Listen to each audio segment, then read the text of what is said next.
Welcome, one and all, to the first episode of Sport Vibes of the Midwest. I'm your host, Hunter Van Houten. I'm joined by Shane Bollinger and Ryder Garrett, two of my friends from South Bend.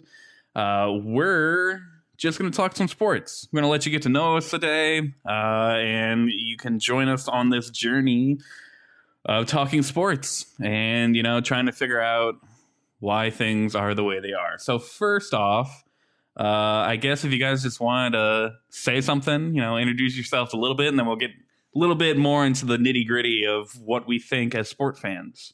So, Ryder, say something about yourself. Well, as he told you, my name is Ryder. I'm a big sports fan. Love the Colts. That's probably the team I cheer for the most out of all different sports out there. Also love the Cubs. All right, Shane? Well, as he said, I'm Shane. I've always tended to be kind of the black sheep of things. I grew up in the Mishawaka South Bend area, which is a Notre Dame, Cubs, White Sox, that kind of thing, and I don't like any of those teams. Gotta love them Irish, man. We'll dive down into the nitty-gritty as to who I really enjoy, but it's pretty much completely the opposite of everything around here. It has made life fun, twisted, and just all around a little bit different. Makes sense. I like it. So you get to be our hot take guy, I guess. Hot takes. Well, I guess we'll just get into our introductions a little bit deeper. So we've got some questions we're going to answer for you guys so you know who we are, what we're about. And we'll just start out with our favorite teams from the three major leagues and why. So that's NFL, NBA, and Major League Baseball. So I'll start with NFL, and Ryder already said his, but I am also a Colts fan. Fantasy football has made my allegiances a little weird because I really kind of just care about certain people, and it really depends on my fantasy football team. Like this year, fantasy does definitely ruin your love for your team sometimes. It does, because I had Joe Burrow and Joe Mixon this year, and it's like I was kind of a Cincinnati Bengals fan, but I don't know. I mean, it just kind of comes and goes. So I'm a Colts fan, I'm a Bears fan, but I'm also just kind of a fan of the game. So there's that. Ryder, do you want to expand a little bit more on your Colts fandom? Well, I mean, I became a Colts fan mainly looking up to my older brother. Always saw him walking around with his Peyton Manning jersey and watching games with him every Sunday. So that's why I really became a fan. But then, like you said, the fantasy sports, that really makes it hard to cheer for your team sometimes, especially years they're not that good. Which unfortunately has been a thing with the Colts a little bit lately. Yes, it has been. The nice little downfall they had this year. Crash and burn. But yeah, I mean, that's really where my love for the Colts came from, was my older brother and Peyton Manning. That's, I grew up with Manning being the guy for the Colts growing up. Well, as much as I don't want Shane to talk about his favorite NFL team, I figure we might as well give him a shot, even though he kind of made our lives terrible as Colts fans. But go ahead, Shane. Yep. I in elementary school, I picked up the Jacksonville Jaguars kind of sort of right after they became a team. Mm-hmm. Come to find out, my dad was a Colts fan, and so I kind of became the opposite of him. And then I know we're talking Major League sports, but from college, I've been a Michigan fan since I was tiny. Picked up Tom Brady. He came over to the Patriots, and so I picked up my second team, partly because the Jacksonville Jaguars have been off and on pretty sorry for the most part, and partly because it's just fun to like the game, and Tom Brady brought me a stronger love for the game. He just always made it exciting. Well, I can say that, yes, he did make it exciting. He was always the one that disappointed me at the end of the season. Yeah. Knocking my team out in the AFC Championship game. Maybe we had a little bit different takes on it because he kind of made it terrible for me. But that's fine. He's probably the greatest football quarterback to ever play the game. But that's a discussion for another question. So, we'll move on to the basketball side of things. As an NBA fan, I am a Chicago Bulls fan through and through. South Bend's real close to Chicago. My dad has watched them his whole life, so it kind of just was a family thing. Unfortunately, I mean, I paid attention with Derrick Rose around 2010 and those times when the team was good. But of course, we had some really bad luck, and it kind of left a bad taste in my mouth. So once Thibodeau left and everyone got traded away, I didn't really watch for a long time. But now that we've got a better team with Billy Donovan and some of the really good players like Levine, Caruso, Ball, DeRozan, had really good young players, and DeSumo, Kobe White. It's fun to be a Bulls fan again, so get ready to hear me talk about them every podcast, and get ready for me to be very obnoxious about it. So good luck, guys. So we'll switch it up now, and we'll go with Shane. Shane, who's your NBA team?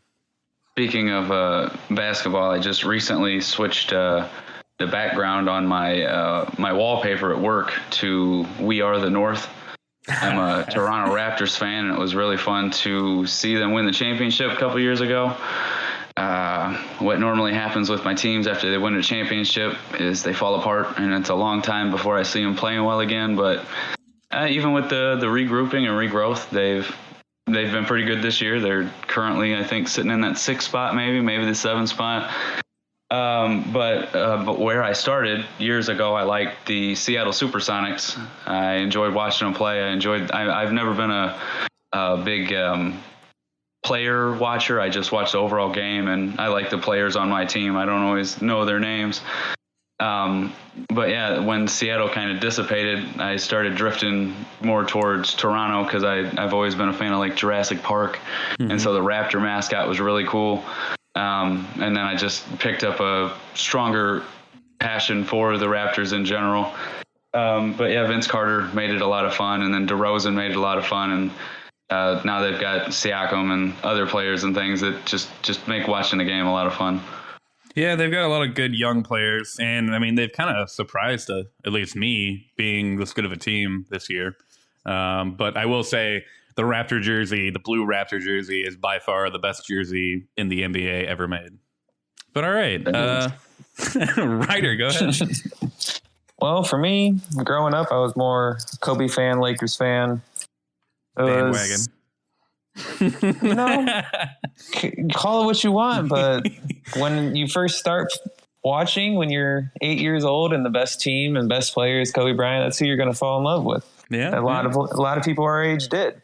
Touche. And it was also the first team that I was used in. I believe the game was NBA 99 on the Nintendo 64, where I beat my brother. Really the only team I could use to beat my brother. He could use any other team. It wouldn't matter, and he would win if wasn't the Lakers. So that's where a lot of my love for the Lakers came as a young age. Today's basketball, never really been a big LeBron fan, and he goes over to the Lakers. So I don't want to continue, never really want to continue saying I'm a Lakers fan and everyone say you're the LeBron bandwagon. So my love now has come more for the local teams, Chicago and the Pacers. Even though the Pacers aren't very good, they can't quite win some games. At least one of our local teams are good in the Bulls.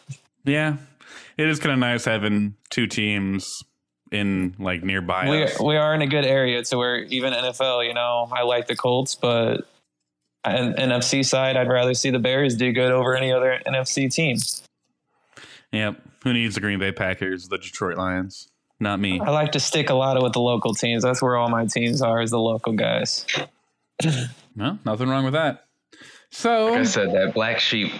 Yeah, get out of here, you black sheep. Hey, well, we need someone else with some different vibes from the Midwest, All right, so Major League Baseball. I am a Cubs fan. Right now, it kind of isn't the best time to be one, but live and die by the ball. We got our championship in 2016. I have no hope in our management. I think them getting rid of good players for nothing like Yu Darvish just kind of left a bad taste. Everybody, they got rid of everybody. Baez, Bryant, like it's ridiculous. We're no longer a one team. thing if they got some sort of pitching to make up, because they didn't have any pitching to go with their strength and the bats, but they got literally nothing. They're saying they might bring Rizzo back, which like I kind of thought they would, but it's just not. That's not what we need. I mean, we need a lot more than just a first baseman. Yeah, one first baseman's not going to make up for one of the top third basemen and top shortstops. Mm-hmm. So those are my three teams. I'm assuming you're also Cubs. I think you said that, Ryder. Yep, that's who I grew up with my dad watching every single game, whether it was on the TV or the radio. If I was in the car with him and the Cubs were playing, we were listening to it and be staticky because we were just out of the range of getting Chicago's radio.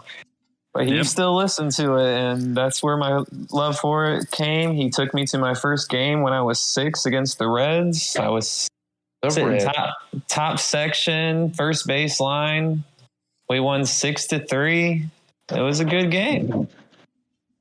Well, at least you've seen a win. I've been to maybe like 7 Cubs games in my life, and I've never seen them win. From being a child, and they're 3-0. I guess I need to keep going. I guess we need to go together and maybe Cubs games, and who should stay home? Yeah, exactly. So, Mr. Shane, Mr. Black Sheep, who are you for? He's the black sheep in this one too. I started my baseball journey as a Detroit Lions or Detroit Tigers fan because my parents got me a little ball cap of the Tigers, and then I actually got a taste of my own, and it turned to Cleveland. And so I was an Indians fan for a while, and then Ken Griffey Jr. got me on the Seattle Mariners bandwagon. And so I just followed him on into Cincinnati, kind of like I did with Brady on into New England, and I've been a Cincinnati fan ever since Griffey. So Great player too. We've had a lot of awful seasons. They've had quite a few really good players, and they've gotten rid of most of them. So most of my Reds seasons, come the All-Star break, they start to not be so hot normally, and then by the end of the season, they're towards the bottom. But every now and again, we catch a really good season, might make the playoffs, might even win an initial series game. It's just one of them things. I wouldn't mind seeing them keep some talent and actually bolster a good team for a little while. But until then, I just hope. I'd say they got more talent than the Cubs right now, though. Well, they should. They still got Castellanos, I think. But with the whole holdout and everything, I don't even know what's going on with free agency because no one's been signing any contracts or anything. And with baseball, they move so often, too. Well, that's okay, though. At least we're all a little Midwest with our baseball vibes. Yeah, staying in the Central. Yeah. A little more local. A little bit more local. So I wanted to move on to favorite sports moment. And I'll let Ryder start off this question. What's your favorite sports moment of all time? Well, I mean, as a Cubs fan, you finally got to see that World Series. That was huge. Like, nobody that is alive really has seen one. And that to me is probably one of the craziest, best moments that I've seen as a fan, especially since it was my team. Mm-hmm. Well, it's crazy that, I mean, the whole rain delay and it actually took 7 games. Like, oh man, that next day at work was tough. Yeah. I mean, it was a magical series. It really could have gone either way. The Indians. Daggone it. It was so close. And that team, how long had it been for them? Hasn't it been almost 100 years for them too? Yeah. Yep. So that's why I was like, it was no matter who won, it was going to be like, yeah, even if they came out, that'd still be one of the top moments. Mm-hmm. I mean, if you want to go other sports, I feel like the comeback with the Lakers against the Celtics. That was a great series. The Lakers and Celtics was a really good series. I mean, but as one of my teams, I definitely have to say the World Series. Okay. Shane, what about you? I know you've got lots of great sports moments in your fandom. So was it hard to pick one? I actually hadn't seen that list of questions up until Ryder said that he went through 2 lists, and I was like, 2 lists. And so I just actually wrote those down just a little bit ago, and as I was writing it down, the moment that popped up in my mind was that Boise State win in the Fiesta Bowl against Oklahoma. Just ridiculous, because it wasn't supposed to happen. It was, I think, the first time that a smaller school had actually won against one of the bigger schools in one of the bigger games, and it just the way it happened was just, it was lightning in a bottle. It just happened, and it was like, holy moly crap, that was not even possible, but there it is. And then probably my next one was a couple years ago when the first number 1 seed in the NCAA tournament lost to the 16 seed. I can't tell you who it was or whatever, but just the fact that a 1 lost to a 16, and that was supposed to be impossible. That's pretty. Wasn't it Virginia that lost? That's what I was going to say. I was pretty sure it's Virginia, because they were coming off of going deep the year before, right? Going deep the year before, I believe, and they just won the ACC tournament. Mm-hmm. They were favorites to win it all. Like Florida Gulf Coast or something. I can't remember who the heck beat them. Yeah, but that was crazy. I love March Madness.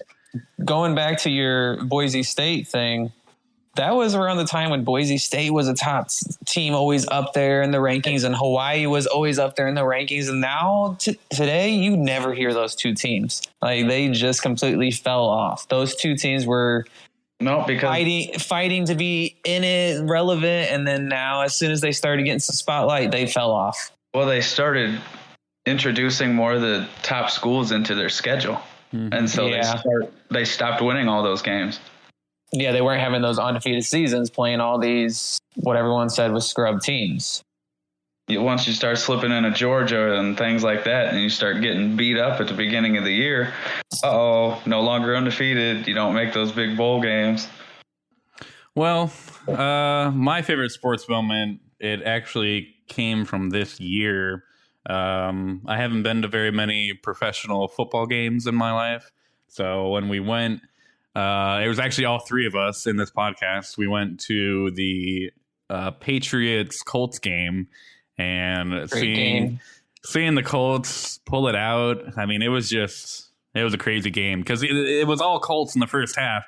And then here come the Patriots coming back into it, and it turned into a shootout. And I've never seen something so fun with my own eyes being there.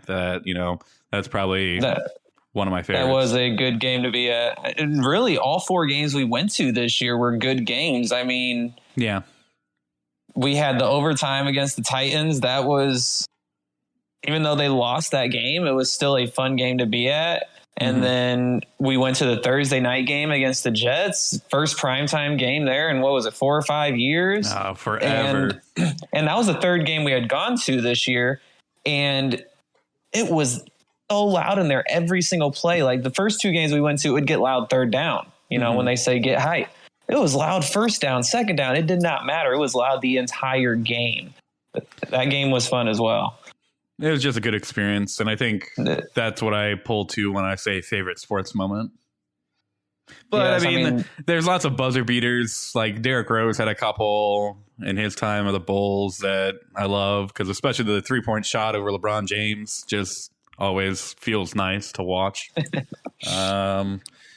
There's other things, but I think so many sports favorite moments out there that can just stay in your memory forever. For me, the Patriots or the Jaguars would have won either of those Colts games that I went to. Might have made my top, but Leftwich just couldn't quite pull it out in the Jaguars game years ago. And Mac Jones and the Patriots just made one too many mistakes in this game we just went to. And so it was like really fun and I enjoyed it. But for a top moment for me, it's just a little deflating. I mean, that's, hey, we all can't have the same moment, I guess. No, but it was a really good time. Yeah. Well, let's move on to something that's a little bit of a hot topic. A sports rule you think is stupid or outdated. I'll start because this one just really annoys me. In football, if you fumble the football into the opponent's end zone and it goes out the back, it's automatically the other team's ball. And I think that is such a stupid rule. Like you basically are rewarding. Now I get it. You're supposed to control the football, but if you fumble it out anywhere else on the field, it's still your ball because the other team needed to get possession before it went out of bounds. So to reward the team that just lets you march all the way up the field with the ball just seems a little ridiculous. Like, if anything, I think you should get the ball back, but you need to move back to like the 20-yard line or something like that because, you fumbled the ball or whatever. But like there has to be something different because the way the rule is now, it doesn't make any sense to me. And I don't know what you guys think. It doesn't make sense with the ball going out of bounds on the sideline. It stays with the offense. I can see how you can say that, especially with them marching down the field and then all of a sudden a little oops at the goal line and you lose the ball. It just it doesn't seem consistent to me with the rules, and it's something that really affects the game in a big way for something so small. I don't know. It irks my nerves every time it happens. Hold on to the ball. Got to hold on to that ball. Well, as the great Bill Belichick would say, is yes, don't reach out for the pylon. Just hold on to the ball. So I get it. It's, there's always another down. Wrong. Yeah. All right, Shane, what's your rule that you think is stupid? I agree with yours. That is pretty stupid, but I'm going to stick with pro football and go with the fact that if at the end of overtime you're tied, it's just a tie game. That is stupid to me. That is stupid. In professional soccer, you can have a tie game because they're not playing those soccer matches to win necessarily. They're playing for points. It's a long season. Yep. And they're playing for points. They're playing to get their team established and set up for the Champions League and things like that. Whereas in the NFL, each week matters. They're playing for wins. They're playing for playoff positioning. They're playing for all kinds of different things. And to leave it in a tie, the NHL had that same pain and they changed it. There's no more ties in the NHL, but yet we still have ties in professional football when there are so many ways you could break that tie. I just think it's lazy. I just think it's incredibly lazy the way they do it, but trying to keep players healthy and all these other things, but then they turn around and add a 17th game to the end of the season. How would you fix the rule? Either field goals, or you can go college rules, or if you want to put them back to, I don't know, the 50-yard line, or various, some kind of shootout, some kind of you don't even have to necessarily expand the time. You can just do field goals. You can do some kind of skills competition.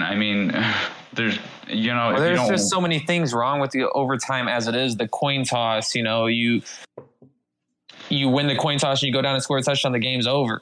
Yeah. And it used to be you could just go to the 30-yard line and kick a field goal and now the game's over. Yeah. Now they finally took that out at least, but the whole overtime in NFL, definitely something needs to change with how that goes. The ties are a joke. The fact that you can just score once and it's over is a joke.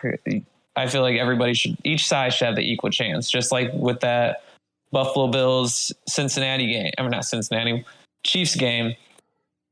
That game was going back and forth. That game could have gone on for a while if they did college rules. Well, I think I agree that the coin toss is also bad. One suggestion I had heard is if you elect to receive the ball from the first coin toss, then you're kicking it in overtime. Or no, you're getting it because you kick it at halftime and then you'll get it back. It just kind of flip-flops from whatever the coin toss was at the beginning. Okay, I see what you're saying. So it's already predetermined. Kind of like how basketball is with the quarters. You win the tip-off, you get the fourth quarter throw-in. Yep, exactly. So it just kind of continues to flip-flop. But then that'd be tough too. At the same time, with any other than baseball, because they have structured back and forth, any sport where they just have a time set limit, like in hockey, if you take the opening puck drop, drive it down the ice, throw it in the net, you win a game. Mm-hmm. You don't give the other team a chance to grab the puck. So, I mean, I don't necessarily disagree with that, but the tie, I just don't like the tie. I don't like the tie at all. Well, I think having a field goal shootout would be at least more entertaining than anything else. Like, both kickers are at either end of the field, and then one kicks from the 5, the other has to kick from the 5, and then you just keep going back 5 yards or whatever, 10 yards each kick until someone misses. If you make it to the 50 or something, you can, try hash marks. Yeah.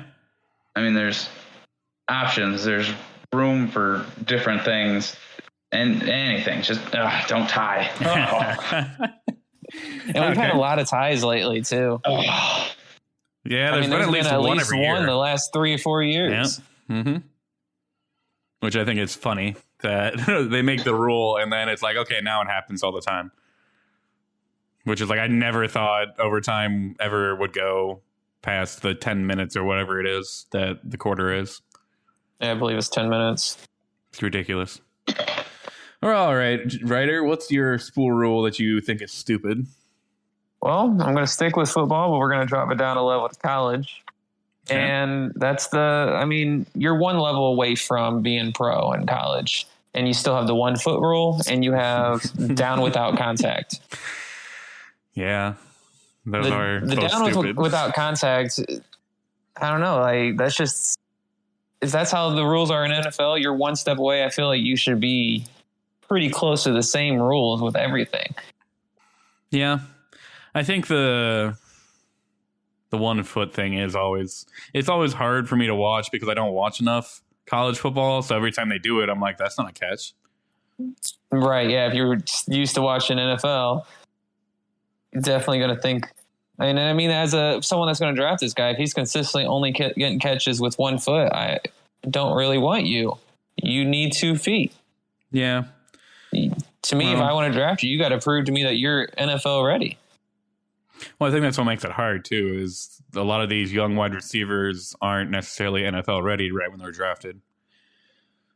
But I'm saying if they were to have the same rules, these players would be coming out just that much better. I mean, why not have those rules in high school? Why make it different? Yeah, why not, that's it. Even high school level. Why not enforce the rules of football in football? Like, yeah, because maybe it makes it a little more difficult or whatever, but if that's the way you play, then that's just the way you play. Yeah, because a foul in basketball, whether you're playing little pop kids or pro, a foul's a foul. Mm-hmm. I do think there is something to they want to make it easier on the younger kids to try to get the game moving along, but it doesn't help them in the long run when, they have to be prepared for the NFL. It doesn't, because if you're not that good of a wide receiver to make those sideline grabs, don't make those sideline grabs. You are going to be your slot guy over the middle, catching slants, doing curls. You're not going to prove yourself as that deep threat corner guy that can make those catches. Okay.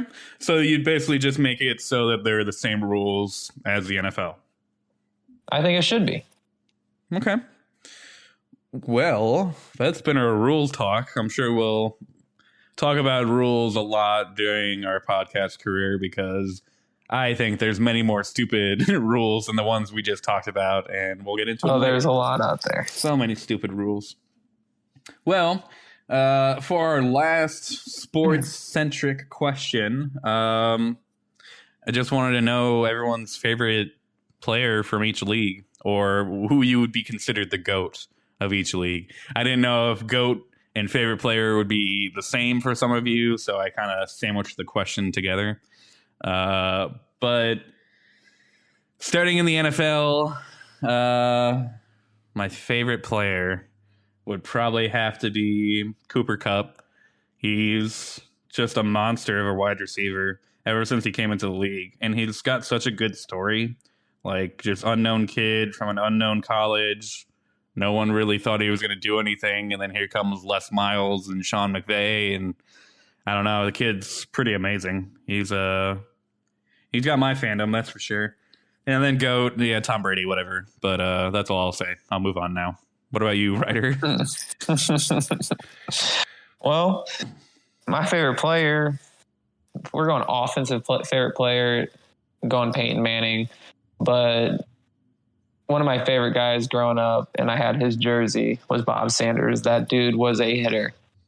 Okay. It's a shame he kept getting those shoulder injuries, but he was a hard hitter. I don't know if you guys remember much of Bob Sanders, but he was a good player. Definitely one of my favorite safeties of all time. And if we're going GOAT, you got to give it to Tom Brady. Yeah. That guy he's proved that he can do it without Belichick. He's proved that he can do it with a bunch of almost nobodies. I mean, he had Wes Welker as his top guy one year. Julian Edelman, he's making these guys that you would look at and think they're not going to do great because they're these tiny white guys. But somehow that man finds a way. Mm-hmm. I'm pretty sure what you're going to say, Shane, but go ahead. Just tell us anyway. So I will. I'll start with a player that has been my favorite player, and I will keep it separate from the player who I think is the best player. Even though I could encompass it in one, but I always enjoyed watching Fred Taylor. I liked the way he ran the ball. I liked the way he just liked contact. Kind of reminds me of a not quite as strong and burly version of, a lot of the really good running backs we've got right now, but he just had the moves and he liked the game and he always had a positive attitude on the sidelines and just really fun player to watch. But then I agree with both of you. I think Brady's probably the best player. I agree with Ryder. He made players that weren't like highlight reel kind of players into highlight real players because of his smarts of the game and the way he allowed the players to play their game while he matched them. He didn't try to outplay his own players, basically. So I'll agree with you guys. I think Brady's probably GOAT, but always been a fan of the way Fred Taylor played. Okay. Speaking of Tom Brady, I had actually heard some rumors the other day about his retirement, and supposedly it's more he doesn't want to play for the Tampa Bay Buccaneers anymore, and I guess he and Bruce Arians weren't getting along very much. The speculation was that the offense that Arians runs is bad, because if you look back to the first 6 weeks he was in Tampa, they were still running Arians' offense, and then everything after that, everything after that was all Brady being like, "No, we're going to run the offense I know how to run from the Patriots," and that's how they got all their success. So there was some trouble in paradise for them, and I think people are trying to say that's why Tom Brady retired and he wants to go to San Francisco. I did hear rumors. Yeah, I was going to say I heard rumors of 49ers. Which, I mean, everyone's saying Jimmy's out. It'd be possible to... Well, is Jimmy a free agent or is he under contract still? I think he's under contract because I heard trade rumors of him. Okay. Because I was going to say, if anything, you can easily trade Trey Lance to Tampa Bay. Well, I mean, most of the reports I'm hearing is that they're going to trade Garoppolo to the Bucs. Like, everything I've read has said Garoppolo's going to the Bucs. It'd be interesting. And Trey Lance is the next guy up. But, I mean, if you get the chance to start Tom Brady, are you starting Tom Brady or are you starting Trey Lance? From a Brady perspective, though, you think he'd want to go to San Francisco? Yeah, it's his childhood team. Was it? Yeah, that was his team growing up. And they don't have a bad team, though. They got a decent defense. They have Samuel. They're not terrible. George Kittle, he'll do great with George Kittle. I guess it would be, does he want to still play the game? He's in great shape. But you can take those years and put him towards, anything else. Does he still have that same passion and drive for the game? I mean, if he gets there and they flop and they're not good, like, if he doesn't have the spirit for the game, would that leave him feeling flat or, because he went into Tampa and even though they didn't win it all this year, still made the playoffs, still had a good year, won the Super Bowl last year, like with the Patriots, won a crap ton of Super Bowls, always had a good team.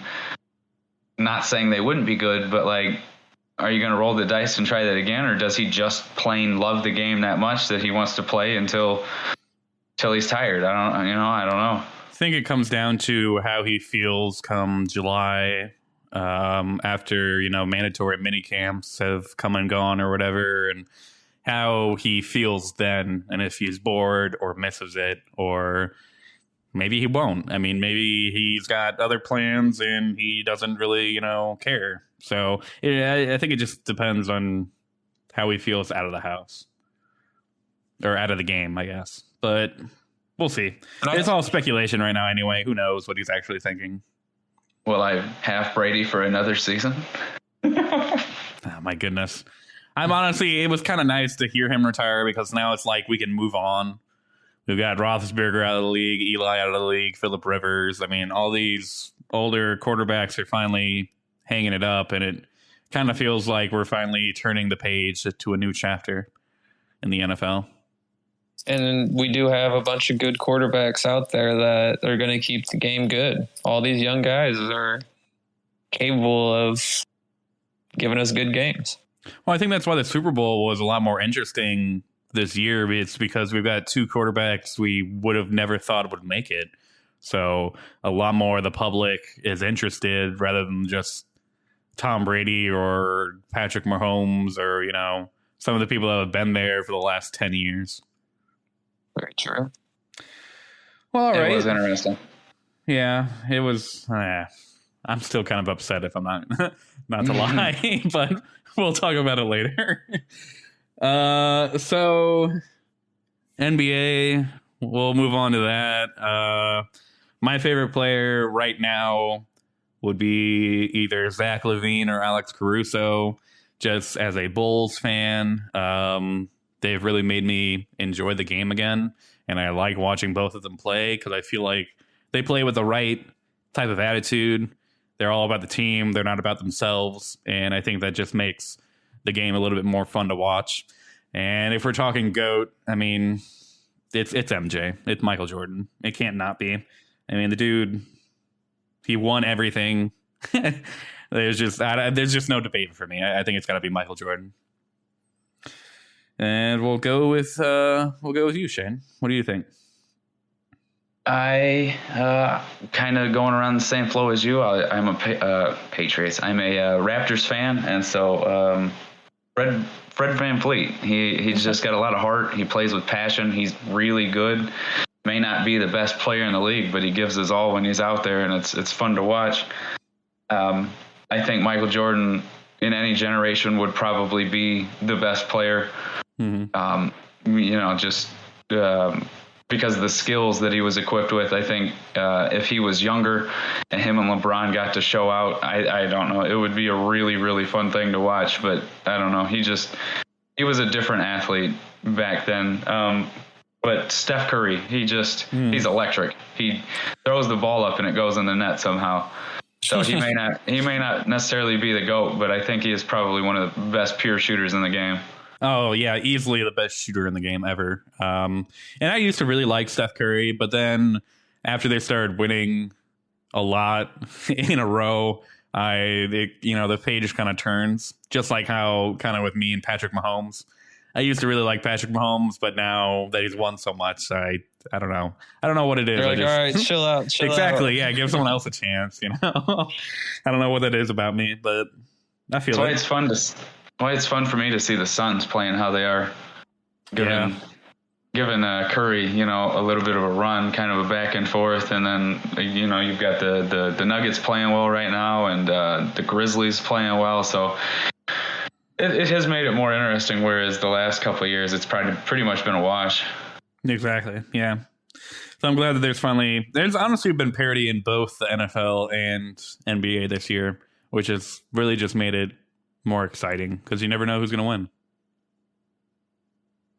All right, Mr. Ryder, what do you think? Well, I have to agree on you guys with MJ. I mean, good we can come to the consensus. His champions say it all. Yeah. I mean, and the style of basketball back when he played was so much different. You were almost getting tackled on your way to the rim. and no fouls were really being called. It was a completely different style of basketball, a lot more aggressive, and he still was able to get it done, still was able to be one of the top scorers of all times. And so that, for me, like you said, Hunter, no debate to me. Favorite player all time would be Kobe, but if we're going with today's players, I really like the duo that the Suns have with Chris Paul and Booker. You have veteran knowledge of Paul working with Booker, and those two have just been pretty elite the last few years they've been together. Yeah. And they're sitting at the top right now, aren't they? First seed? Mm-hmm. I think so. Yeah, I think they've got like 48 wins or something like that. They're playing crazy. Out of all the veteran players that haven't won, I'd like to see Chris Paul win one. Okay. See, I have a hatred for Chris Paul that runs deep into my soul, just because anytime I've watched him play, he's the type of player, also with like LeBron, that will argue every single call to the refs and will always be talking to the refs. And it's like, I don't know. I kind of hate that kind of basketball. Like, just play the game. Yeah, and there's been a lot of that with like so many players just complaining about calls. It's just been a thing now. That's more of a thing lately, that they either complain about no call or try and flop. Mm-hmm. And I think it slows down the game, because then the camera has to, catch it and everything else. And the refs are distracted from that. Yep. It doesn't look good. It's getting old to me. Exactly. So that's why I've never, I don't know. I hate Chris Paul. I'll say it. That's why my love for basketball of today's basketball is not the same as when we were growing up in the 90s and early 2000s. Like, it was just completely different game back then. Everyone fought their hardest and tried winning those games. Now you got your power teams. It's still good basketball, but definitely not the same from when. Different game. Completely different game. Which is kind of why you can't really talk about best player ever, because they are. That's why. Yeah. Because LeBron, like, as much as I don't like LeBron, he is a great player. There's no debate that he's not a great player. Anyone that says he sucks, like, and MJ's the best, you're just one-sided on things. But because they're both great players. But yeah, you can't compare the two eras. I think I saw a stat saying LeBron's averaged over 32 points per game for the last 16 seasons. Every season he's been in the NBA, which to me, that's just insane. He's great. There's no debate on that, but there's also things he's not great on. I mean, I was playing 2K and I was looking at all the records. He's like second or third in most career turnovers. That's crazy. But it makes sense because he's played so much. Brett Favre of basketball. I mean, yeah, he has played a lot of years, but there's other guys on there that have played a lot of years too. I'd say Russell Westbrook's the Brett Favre of basketball. But that's neither here nor there. Okay, well, we'll move on to the baseball favorite players and GOAT. This one's a little bit harder for me because as much of a baseball fan as I am, I'm not really like a diehard.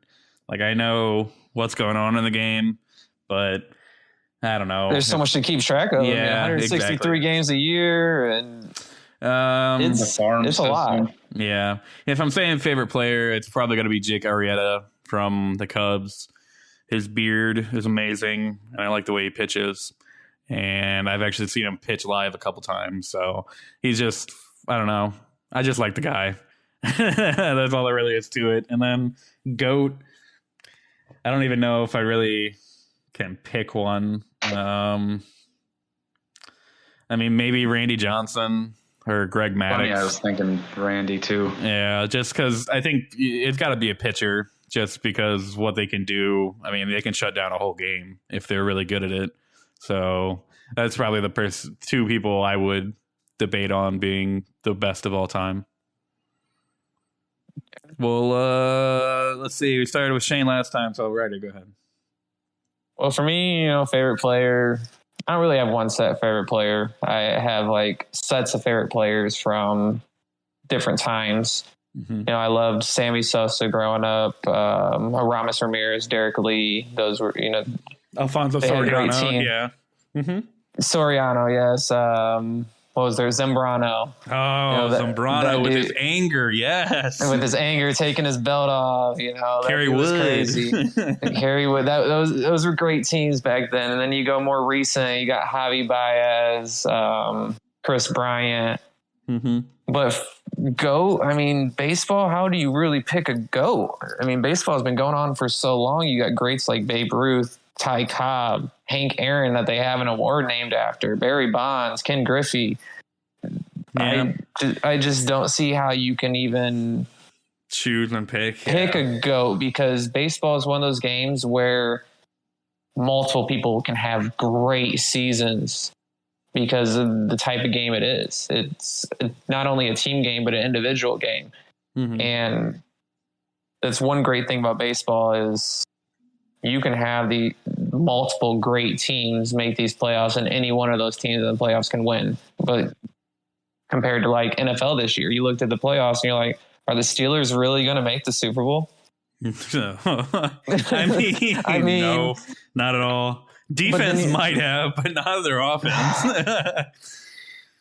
So to me, I mean, it's really hard for me to say one guy. If I have to really pick one, I'd say it's got to be someone like Hank Aaron that we named an award after, or someone like Babe Ruth that made the game what it is. Okay. Yeah, it's kind of a harder question. As I was trying to think of it, it is kind of difficult. That's why I went with two pitchers that I know changed the game and, kind of were dominant in their time. And there's just so many dominant pitchers out there. Like you said, Jake Arrieta, DeGrom. Like, there's baseball is one of those things where there's a lot more solid talent rather than basketball, football, where each team has, their 3 or 4 stars and the rest are just team players. Well, you got to have 5 good pitchers in your rotation. Otherwise, winning only 2 out of 5 games isn't going to get you anywhere. That's not going to get you there. You're not going to play in October. Mm-hmm.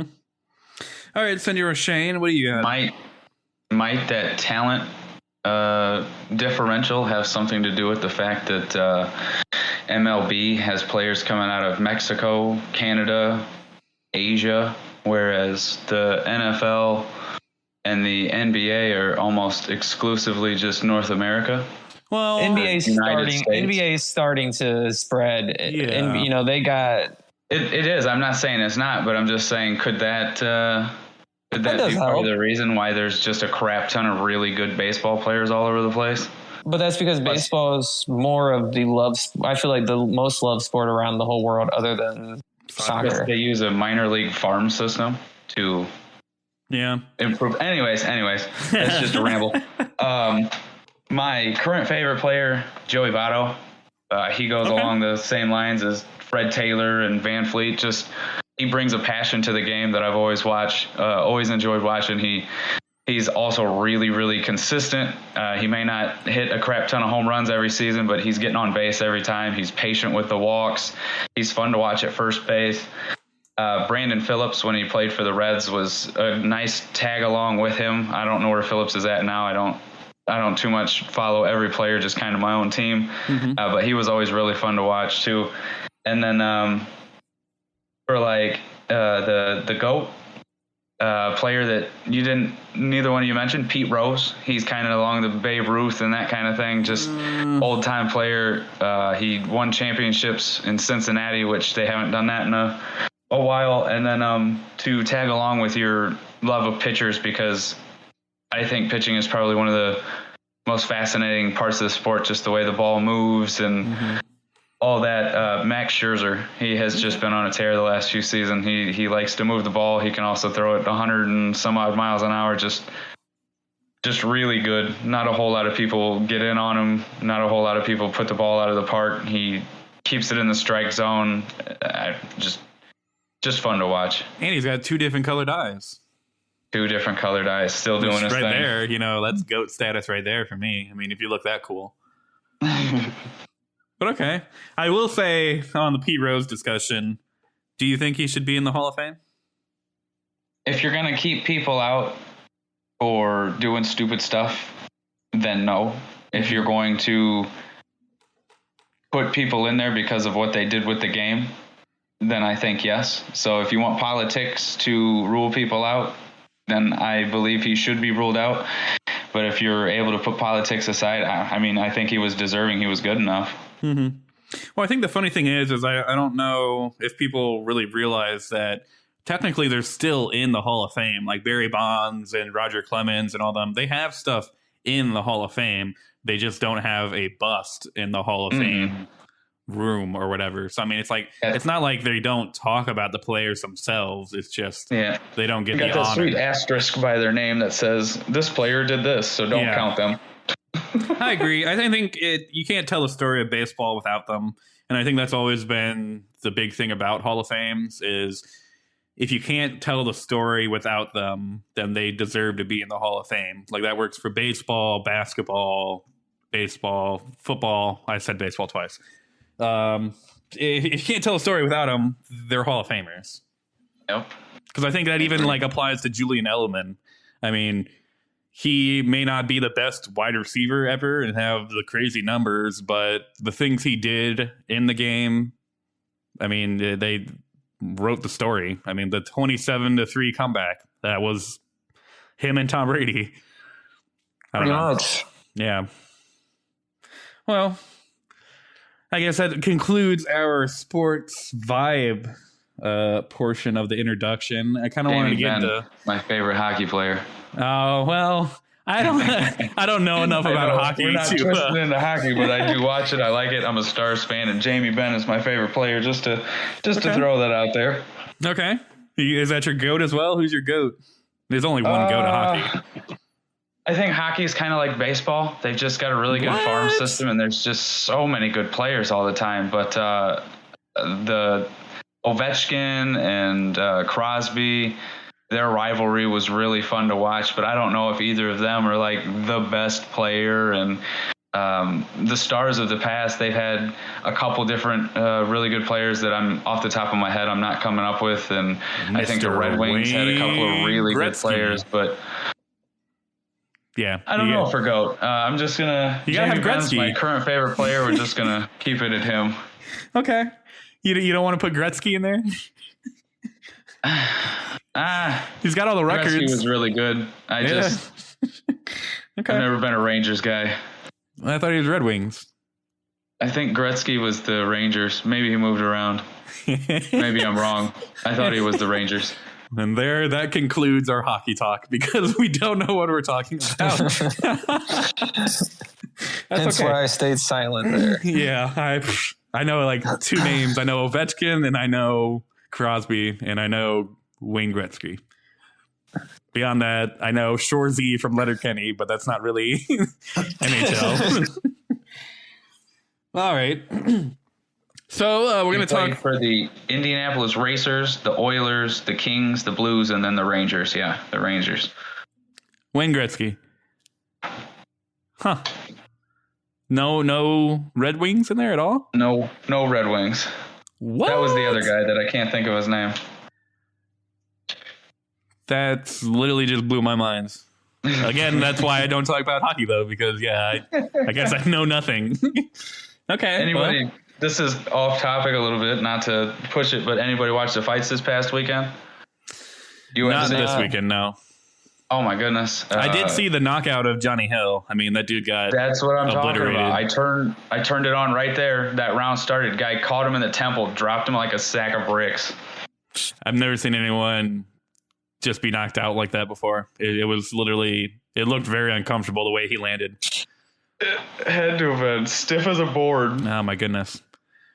Yeah, I had my UFC fill the weekend before with Adesanya, the Adesanya card. So I didn't care too much last night. But yeah, I saw some interesting things. I don't know. I just wish the UFC wasn't so expensive. Like I know last night was free, but all the good fights are $75 and I hate it. Mm-hmm. Well, all right. Let's move on to some pop culture. So favorite sports movie of all time. I'll start because it's easy. Remember the Titans. I can watch that game anytime I want, or movie, and really enjoy just the story. I mean, I can almost quote it word for word, I feel like. It is a great one. I mean, I had that on my list as well as one of mine. That is definitely one of the top football movies. I also like We Are Marshall. See, I've only seen parts of that one. But if we're going comedy sports movies, you gotta love Happy Gilmore. Ooh, yes.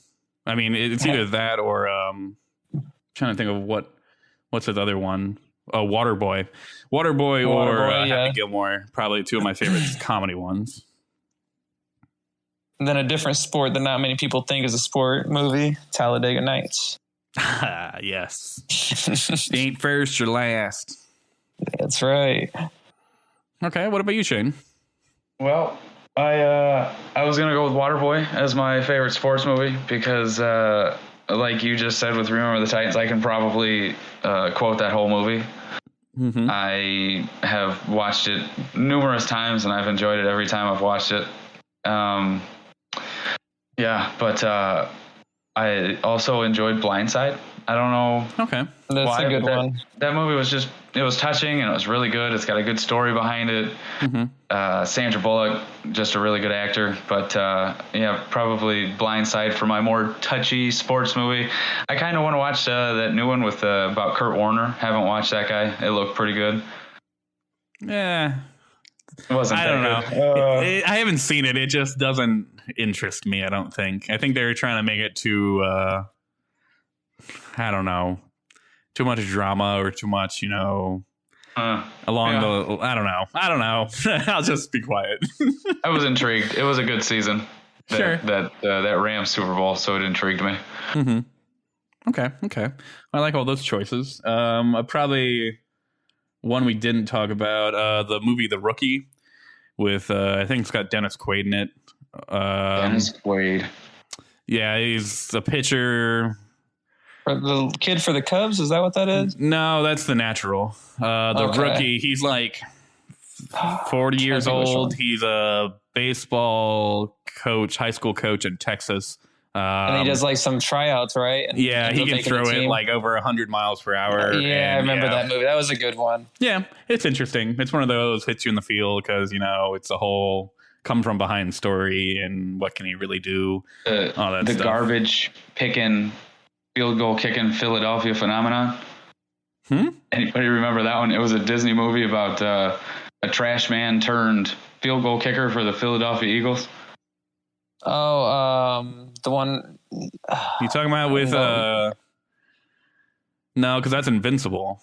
No, that's what the movie's called. The garbage picking, field goal kicking Philadelphia phenomenon. No, dude, I've never heard of that. I've never even heard of that. I thought you were talking about Invincible when you said that. No, that's what it is. Mark Wahlberg, that's his name. He started out and he kicked like a paint can or something like far. And somebody was like, holy crap, maybe you should kick or something like that. And Interesting. I'll have to add it to my list. Okay. Well, going off of that, top 3 movies in general. I know it's kind of a hard to pick your favorite 3, but if I were to go, I got The Dark Knight. This is in no particular order either, because it's hard for me to rank my favorite movies. But The Dark Knight, Monty Python and the Holy Grail, and then my third one would probably have to be The Grand Budapest Hotel. Those would probably be my 3 favorite movies. Okay. Who wants to go next? I'll let you guys pick now.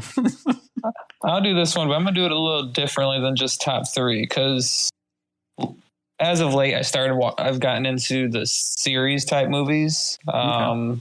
Within the last few months, I rewatched all the Harry Potter movies because I watched every single one except for the very last part 2. I went to go see part 1 in movie theaters, didn't realize it was part 1 of part 2, and it just ended. And I was kind of upset, so I never finished it. So I rewatched all of them, finally watched the ending of Harry Potter.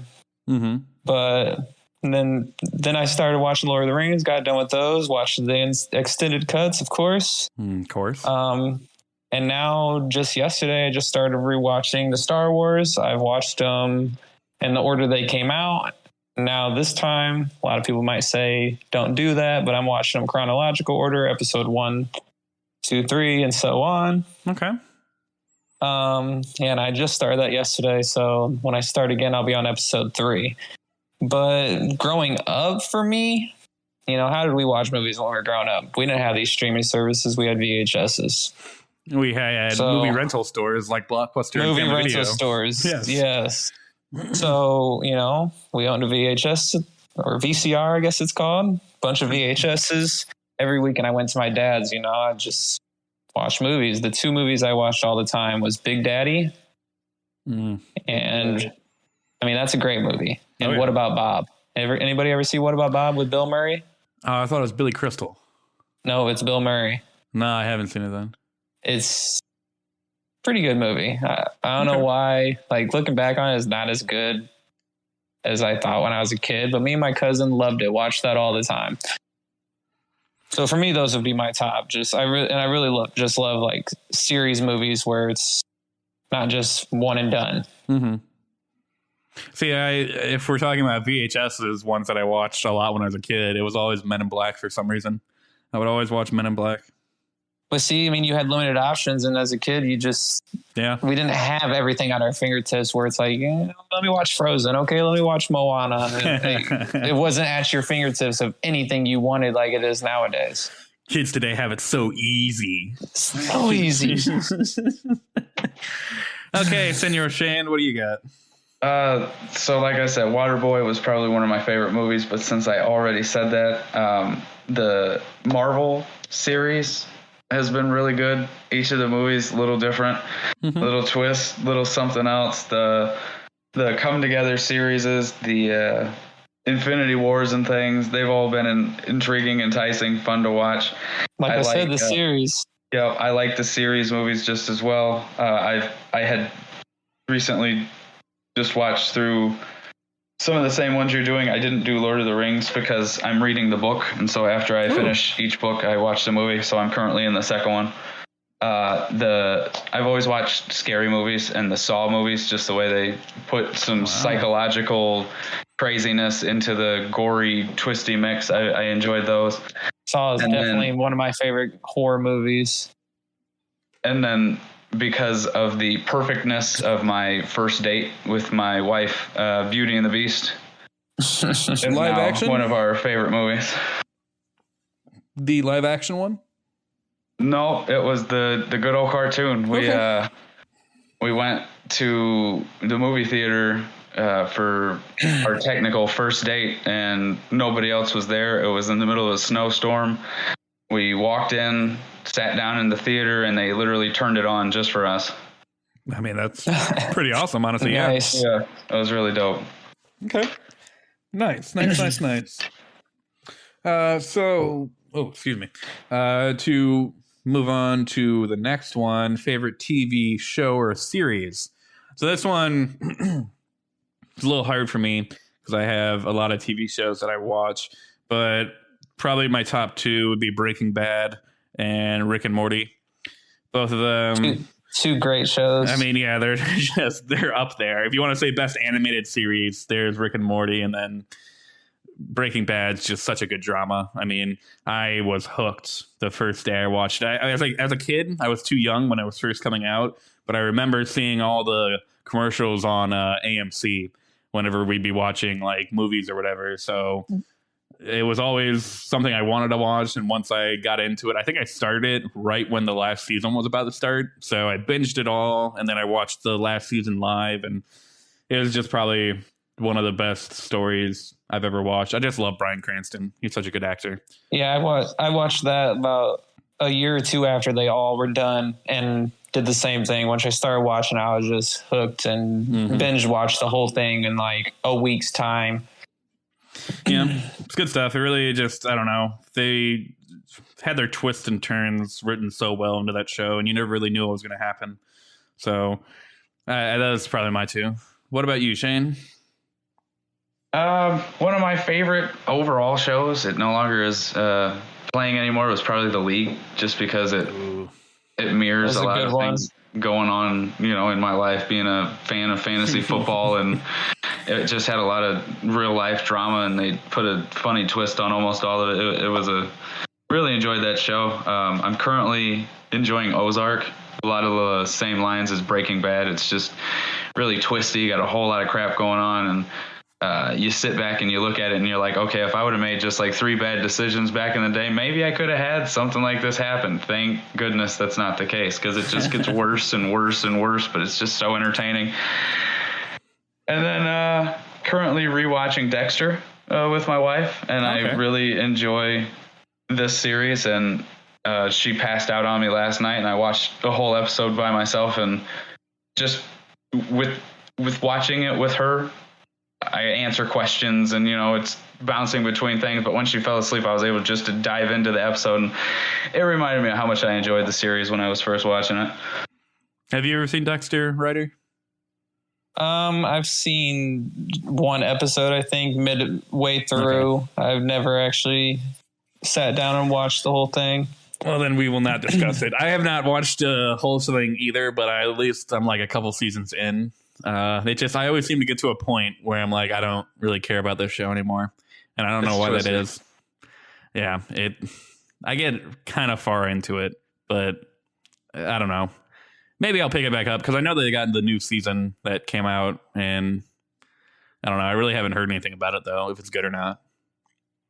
I watched the first episode, and then I realized that she didn't understand anything, so that's why we've gone back to watch the old ones. Okay.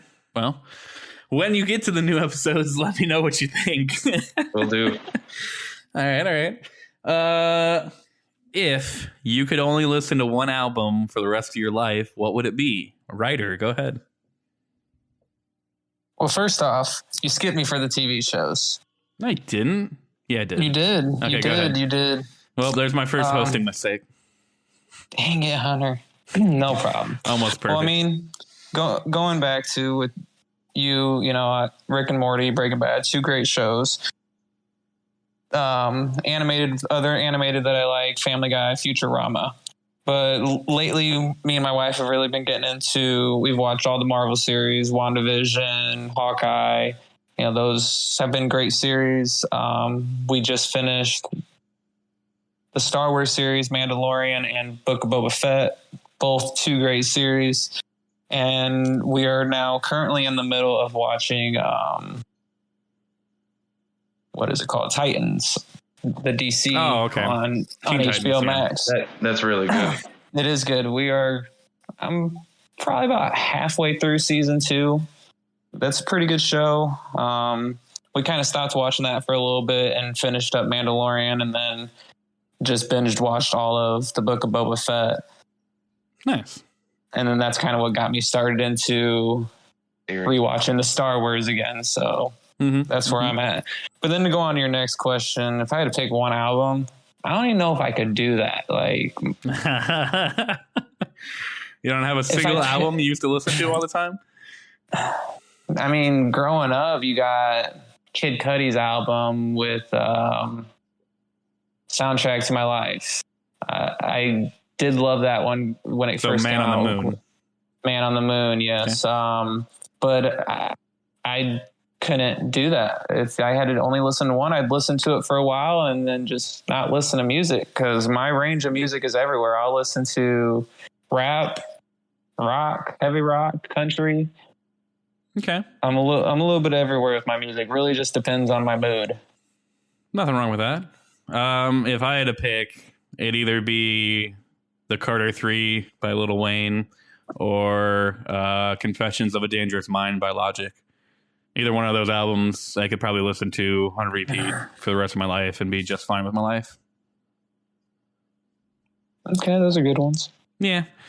I mean, I don't know. It's just easy for me because I already listen to them on repeat all the time. So it's not like anything would really change in my life. What about you, Shane?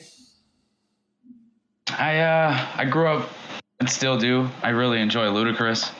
Just the way Luda.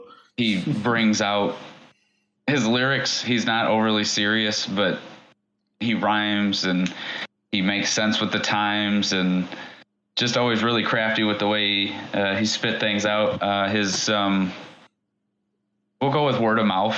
Was probably one of my favorite albums. And back to childhood. My mom always had on like feel good music kind of songs and stuff. And so the Savage Garden CD, I don't know which one it was, but it was on repeat sometimes, and I could probably mouth all of the songs off that CD, and it just brings me back to childhood. So that Savage Garden album, whatever it's called, and then probably Word of Mouth by Ludacris. Okay. All, good choices. I like that. So the final question I have for our introductions, a song that gets you hype. So it was always played at any sporting event I went to, I felt like, but Remember the Name by Fort Minor. I always have to say every word, and it gets me going. That's my pick. Let's Go, the Lil Jon remix with Brick Daddy and Luda. Heck yeah. Yeah. Okay. What about you, Ryder? Well, I mean, like I said earlier, my love of music's everywhere, so a lot of different types of songs can get me hype. But with what you said, Hunter, kind of made me think of like when I'm at a Notre Dame game. Mm-hmm. I don't know the name of the song, but they play it all the time. It's brown out, brown out, and that just gets the whole crowd hyped. And it's really any kind of song that has that good beat to it that can get your body jumping, something like that, along with the two songs you guys said. Okay. Man, nothing wrong with that. I don't know what that song is, though. I'm sorry. I don't know what it is, because they only play that beginning part of the song. But have you heard that at the games, right? Like, yeah, I think I know what you're talking about, but yeah, I don't know what song it is.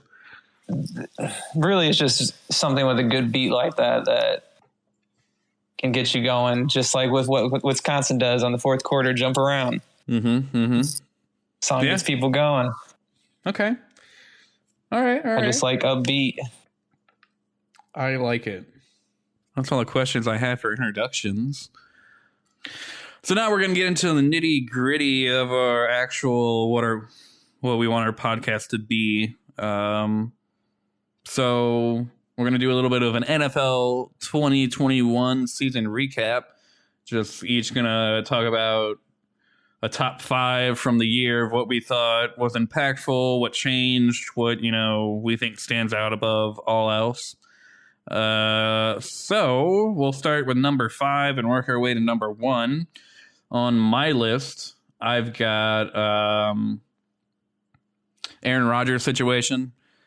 Just how he was kind of holding his team hostage at the beginning of the offseason, and then just how it developed throughout the year of what he did to get the MVP again, which I honestly don't agree with, if I'm being honest. I don't either. He had a mediocre quarterback season. Yeah, especially compared to what he can normally do. And I still think, Tom Brady leading in all categories for the most part. I don't even think Tom Brady, though, because they both had mediocre. But for Tom Brady to have 5,000 passing yards, it was that still puts him pretty a little impressive. over the top. But to me, just what Derrick Henry did last year, what Jonathan Taylor did this year, Cooper Kupp, Deebo Samuel, any of those 4 more deserving over typical quarterback season. Well, it's a quarterback-driven league, unfortunately, and I feel like no matter what, a quarterback's always going to win it. So they really should just change the name of the award to the best QB, and maybe the discussions wouldn't be so bad anymore. But yeah, that's probably my number 5. It's just what Aaron Rodgers did, and I think it kind of stems from Tom Brady going to the Buccaneers. Just because if you're Aaron Rodgers, you're like, I've been sitting here forever at the whim of my Green Bay Packers, and nothing ever changes. So I feel like he just wants to do what Tom Brady did, and it just kind of was a big talking point for the whole year. So that's my number 5. What about you guys? Oh, I say my number 5 would be Mac Jones. I think he looked like the best rookie quarterback, and he wasn't even one of the top 3 taken. And just what he did and what I think he can continue to do, if they can build around him, I think he will have a really good career as long as they take the right steps to get him the tools he needs to be that next Tom Brady, Peyton Manning. That makes sense. I can see that. I mean, out of all the other rookie quarterbacks who did what he did. Well, I mean, you had Trevor Lawrence, Zach Wilson, and then Trey Lance. He didn't really get a chance, but even when he did play, he didn't look like he was anywhere near the level of even Trevor Lawrence. Yeah. Okay. I agree with you. What about you, Senor Shane? The whole COVID thing, I think that played a really big part in the league. As stupid as a virus, a little sickness is, I mean, it put players on IR for weeks. It changed the landscape of the game from week to week. You never know. You didn't know who was going to play and who was going to be out, who was going to get sick, who was going to be healthy. It just it made for a really kind of crazy year, and I don't know, maybe not, but I think it played into who made it into the Super Bowl. I think not only momentum and skill, but I think some of COVID played into the fact that the Bengals and the Rams ended up in the Super Bowl. Well, and on top of that, just injuries in general, I think, were up this year. So just adding the COVID part into it's got to be so stressful for those teams. Because, I mean, they had to do all these things different than what they're normally doing. And I can only assume that throws you off your game. So, yeah. Well, moving on to number 4. This was a hard part of my list because I feel like my top 3 are really easy. And my 5th one was easy because got to talk about Aaron Rodgers. But I'd have to say, I guess, just the emergence of the young quarterback rivalries. We saw Joe Burrow and Patrick Mahomes go at it. We saw Josh Allen and Patrick Mahomes. I mean, we saw just a lot of good young quarterback play, and I think that really bodes well for the future of the league, because with all the retirements that are happening, I mean, we needed to pull from somewhere to make sure the game was still going to be good, and I'm not worried anymore. I think finally we've hit a good spot and can at least be happy about the game itself. So that's my number 4. What about you guys? Mine would be that this is the second year in a row and only the second time in NFL history it's happened where a team has hosted the Super Bowl, and not only hosted it, but won the Super Bowl. Like, we've had 50 plus Super Bowls where you've never had a team host it, and then it happens 2 years in a row and they both win. That to me is a wild stat. That's why the NFL is rigged. It has to be. Good elves in the... I can't get behind that statement of people saying the NFL is rigged, because how do you have all these grown ass men that are getting paid millions of dollars playing a game that they love agreeing to, yep, I'm just going to lose this game today? Well, who says the players are in on it? I think it's the refs. If you saw the Super Bowl, the refs control that whole game. I know, yeah. That's the only way it can be rigged. It's not rigged through the players. It's not rigged through the coaches. It'd be rigged on what the refs do. But the NFL owns the refs, so I don't know. I could see it. I don't want it to be true, but yeah. Fans would see it. Yeah. Like, if the refs were trying to intentionally push the game in one direction or another, I think we'd see it. Like, you know, happening once or twice. You're like, oh, the refs are, ooh, it's rigged. They're blowing calls or making BS calls. But I mean, if it's game after game after game, it's not just going to be complaining. It's going to be, you know, making some phone calls and getting serious. Mm-hmm. Well, I mean, it's happened before where, you know, refs have made a call that's changed the outcome of the game, and everyone talks about it forever. It's going to happen every game. And I mean, these refs, they made to the team fans that lost look like, oh, you screwed up, you blew that call. Yeah. But at the end of the day, they're human beings. I make mistakes almost every day at work, but you continue to do your job. That would have been one of my stupid rules was MLB umpiring and instant replay. They really just need to go all in on it instead of just tiptoeing around it because it just is hard to watch.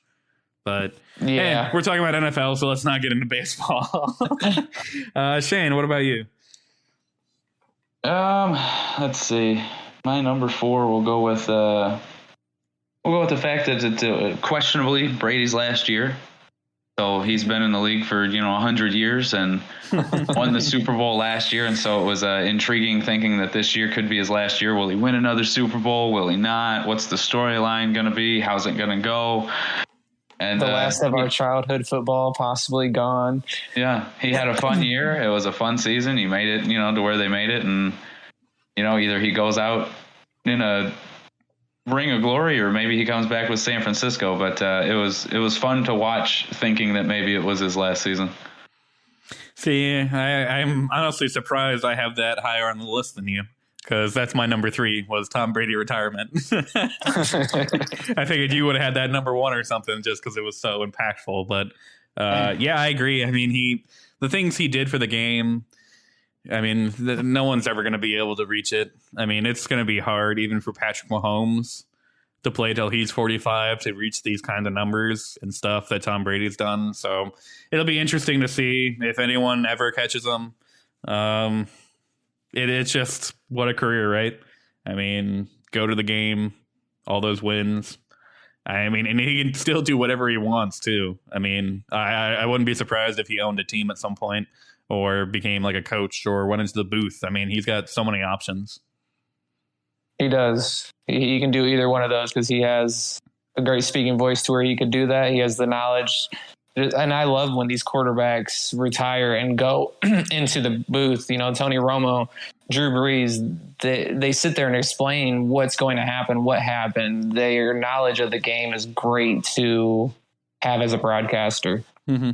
And they're not old and speaking their old knowledge like a lot of the broadcasters that we've had do. Yes. Bringing a fresh perspective. They're bringing new knowledge. They're bringing a lot of new parts to the game that they've been experiencing. And so, yeah, I agree. It's when Tony Romo first got first started doing the announcing and broadcasting, I really enjoyed it, and I think it'll continue to be that way. No offense to Fox and CBS NFL shows, but yeah, I'm kind of tired of Jimmy Johnson and Howie Long and all these people that have been doing it forever. Yeah, it's just they don't say anything different, or they're just stuck in their old mindset, and it's like I'd rather get some fresher perspectives. I don't know, but I understand that it's their show. That's what they do. So I don't know. But that makes sense. Okay. What's your guys' number 3? Oh, yeah, because your number 3 was the same as his 4, right? It was, yes. Mine would be the fact that both number 1 seeds lost their first game of the playoffs. That was pretty big. I mean, just the whole playoffs, all the underdogs were fighting their way through. And it just made for overall one of probably the best playoffs that we've seen. I mean, round 2 with every game going to the overtime or winning at the last second was just the last second field goals, and just there was no blowouts too. No, it was just good football. Every single game was good football. Even the Super Bowl, good football game in it till the very end, and that's what you want to see as a fan. And whether your team lost or not, you still got to respect the fact that you watched a great game. It was a fun season. That's all we want as fans is just a good game, good season, something to talk about, something unexpected. Because you don't want to sit down and have a big old Super Bowl party and it's 42-7. Well, unless it's a team that everyone's rooting for. Well, even then, like that is fun, but it's not as fun as your team pulling out that game. I don't know. It'd be a lot better if it was 7-7 halftime, and then they just went on and put up, 33 more points and won 40-7 or whatever. There you go. Yes. Okay. I agree. Even if it is your team, you like to have a good game. Okay. Like, just fun to watch, fun to be around. When you get up and you sit back down, you're still biting your fingernails. You don't know what's going to go on. It's not like, okay, it's halftime. Anybody want to run to the store? Game's over. Yeah, I mean, you got a point. You don't get to watch that whole experience of the game. You lose interest in it. Not necessarily full interest, but the excitement's not as much. Oh, they got another touchdown. Okay. Mm-hmm. All right. Well, Shane, what about your number 3? Just the way Joe Burrow ran his team, Jamar Chase made electric plays. The Bengals were just a fun team to watch this year. They just came out of nowhere, kind of, sort of, and just kept the momentum going. They may not have, won all their games or whatever. They definitely had a bit of an up and down season, but I mean, they made it all the way to the Super Bowl with a team that questionably nobody would have thought from game one they would have done that. And it was just really fun to watch. I thought it added some extra electricity to the game. They beat the Chiefs, who most people probably thought was going to run away with the AFC. It was just fun to watch. I thought the Joe Burrow, Jamar Chase kind of combination with the overall Bengals it was electric this year. And the comeback of Joe Burrow. I mean, to come off that injury and then lead your team to the Super Bowl, that's a great season, even without the win. Yeah. I agree. So yeah, at this point though, I'm starting to think that Shane saw my list somehow, because literally that's my number 2 is the Bengals. But that's okay. I'll kind of touch on the same things you talked about, like just the buying in of the culture and the leader you have in Joe Burrow. It was fun to watch, and I'm glad that they're having success, because like I said, it's nice to have something different, something we haven't seen before. And I just think they're a team anyone can get behind. They're a bunch of underdogs. No one thought they could do it. And here they are, having the most losses last year to all the way to the Super Bowl this year. So I'm excited for their future, and I'm excited to see where their next step will be. Hopefully they don't regress. I know it's kind of hard with coming out of the Super Bowl. Normally you lose a lot of players or something like that, but I think the opposite's going to happen. I think they'll finally actually get some nice free agents, and people will see Joe Burrow and say, I want to play with him. So maybe they'll get some better wide receivers or linemen or something. So Bengals are my number 2 of the last season. They just surprise. It was just nice to have something different. It definitely was a different scene from what has been going on the last few years. Not the Pittsburgh Steelers or the Baltimore Ravens for once coming out of the North. Yeah. It's a good thing we never have to say the Browns, because they'll never do it now. Poor Browns. Oh, Cleveland. All right. Number 2 with you guys. What do you got? Mine would be... Not only we're going to have a lot of different head coaches this year. I mean, there's 9 teams that look for a new head coach, but in the season, the fall of 2 for me was pretty big. You have Urban Meyer, all the stuff he did, with after the game and that party, kicking that player. And then you have John Gruden. Two coaches just with a huge downfall in the middle of the season that really impacted these teams. And then with the Raiders, they lost their coach and still found a way to fight and make the playoffs. So those 2 coach things, and the fact that the Raiders still rallied around and did what was needed to be done to make up for their coach's mistake. The Jags came out and still beat the Colts at the end of the year there. I figured I'd salt that wound. Don't worry, Shane. I'll get there. For me, my number 2 was this year, I think, maybe I'm wrong, but kind of saw more of a depth in coaching. Like, I think a lot of the seasons in the past, it was Tom Brady doing the work, or it was Peyton Manning doing the work, or whatever. It wasn't like, boy, that was a well-coached game. I think this year you just had a lot more of the well-coached games. You could see the strategic chess game going on of the coach sitting on the sideline, having his players run certain plays, do certain things. They practiced all week. And then at the end of the game, you can really see where the small little moves really paid off throughout the whole game. And so for me, that has been fun because coaching is a huge part of the game that gets ignored a lot of the times. And I think this year, for me, I saw a lot more of what coaching can do for a game. Well, going off of that, one thing that I noticed about this year is the amount of teams that went for it on fourth down.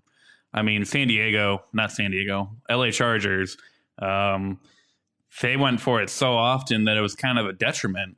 Because, like, when they were playing in Kansas City, I think instead of taking the field goal 3 times, they went for it, and they got stuffed each time. So it kind of was a bad thing. They would have won with those points, wouldn't they? Exactly, yeah. So it's just, it's a good thing and a bad thing, but I definitely think coaching had a big impact on how the year went. So, but at the same time, if you're going for it that close, yeah, your defense should be able to make a stop, should be able to hold them to 20 yards. That's what these coaches are thinking. I have trust in my defense to stop them for 20, 30 yards and still punt the ball if we don't get this. Well, I mean, you figure they say statistically going for it instead of punting or kicking is a better option. So, I mean, statistically, he made a good choice. But as you see, statistics aren't everything because he lost. Exactly.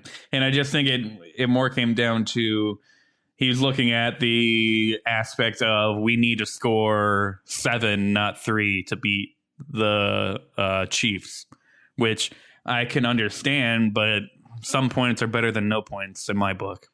You also, I don't think he had trust in his defense.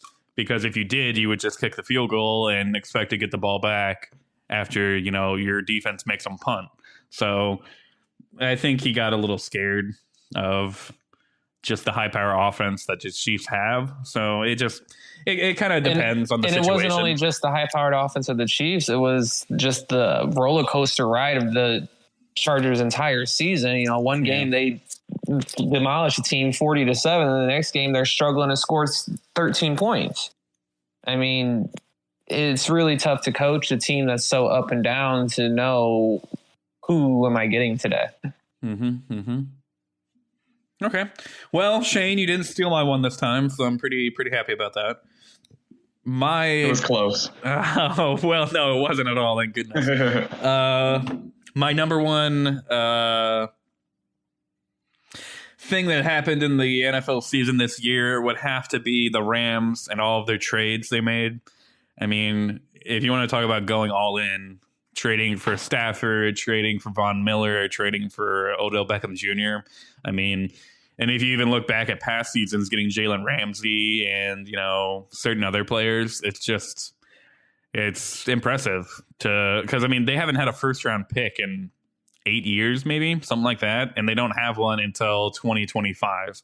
So they're just kind of doing things different with the aspect going all out for what they have now rather than the future. Well, they're getting good veteran players with first round draft picks and then still coming out on the second and third night of the draft and getting good players like Cooper Kupp and Robert Woods and, young talent that is going under the rug that other people can't see. So it's impressive to see Les Miles' general manager skills at play and just kind of what he was able to do to create another Super Bowl team like they had in 2018 when they went the first time. So I'm just impressed with their whole team all year and just kind of how all in they actually went. What about you guys?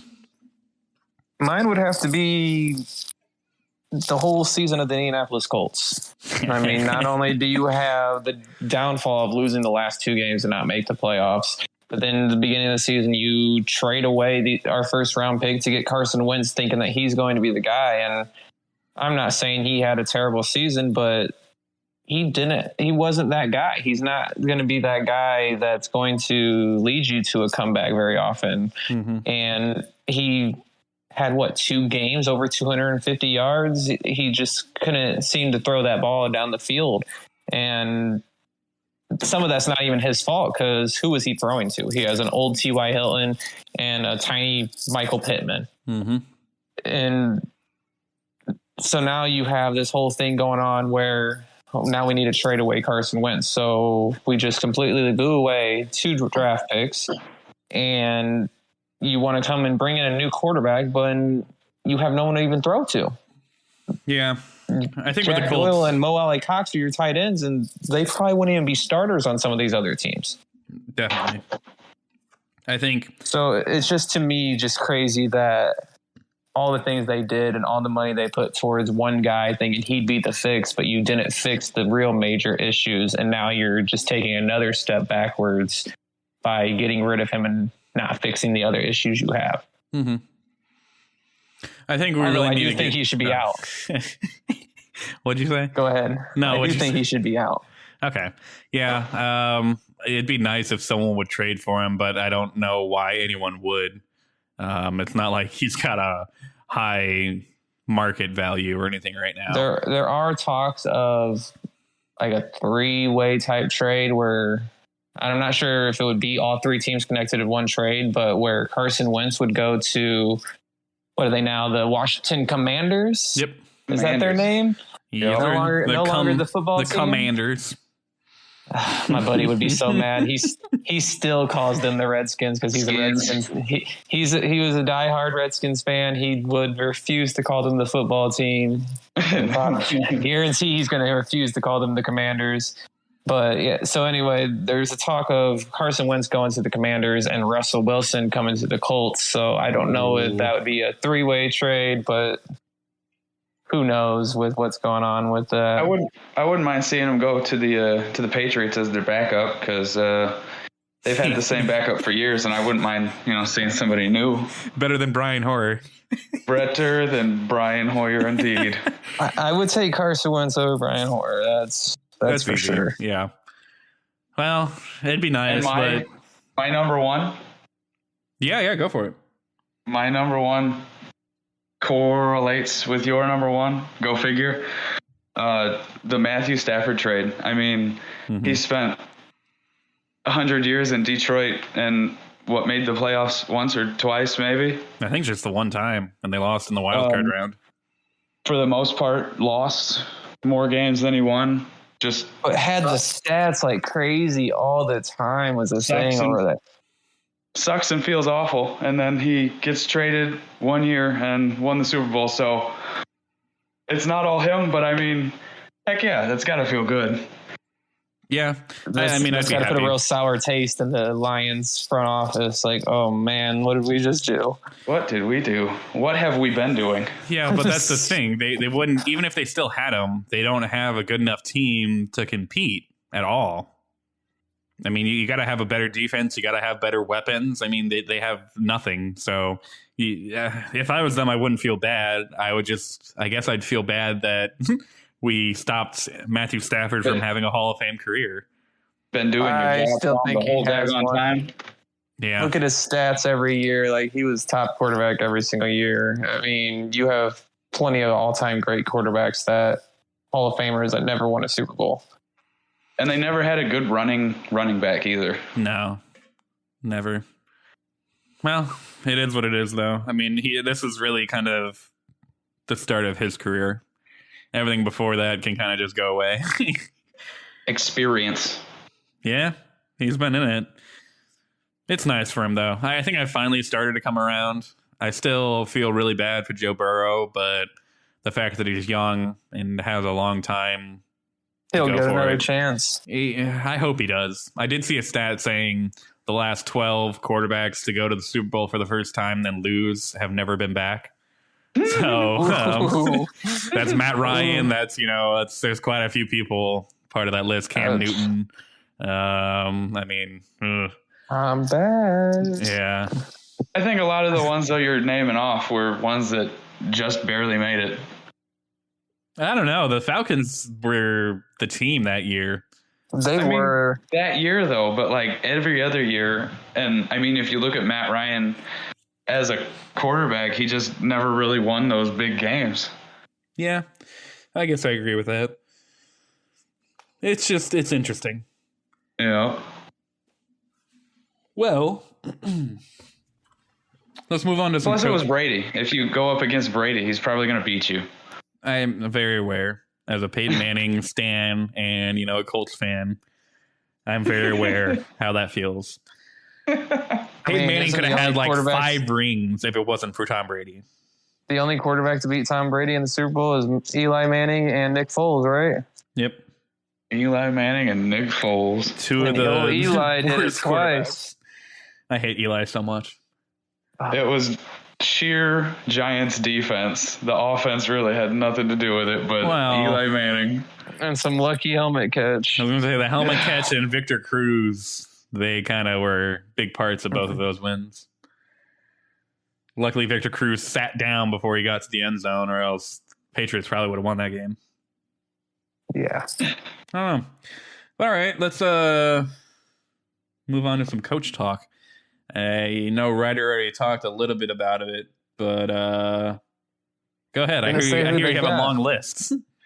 Yeah, 9 different teams looking for a new head coach as far that have hired so far. You got the Raiders hiring Josh McDaniels, which I think is a great hire.